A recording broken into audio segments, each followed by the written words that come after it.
தேவனை நாம் மயப்படுவதாக. தீபாடல். யெகோவா சம்மா கூடவே இருக்கிறீர். யெகோவா ஷாலோம் சமாதானம் தருகிறீர். யெகோவா ஷம்மா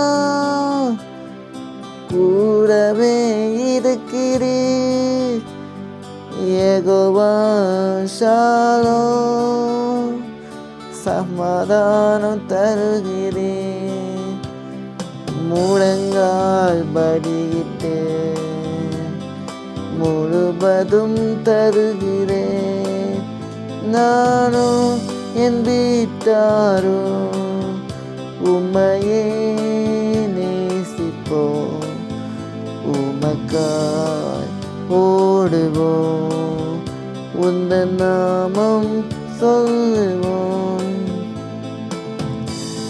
இன்றைய வசனம் யோசுவா 24:15. நானும் என் வீட்டாருமோ என்றால் கர்த்தரை சேவிப்போம் என்றால். இப்போ நீங்களும் உங்கள் குடும்பத்தாரும் கர்த்தரை சேவிங்க. கர்த்தரை நேசிப்பாராக. இயேசு நேசிக்கிறார்.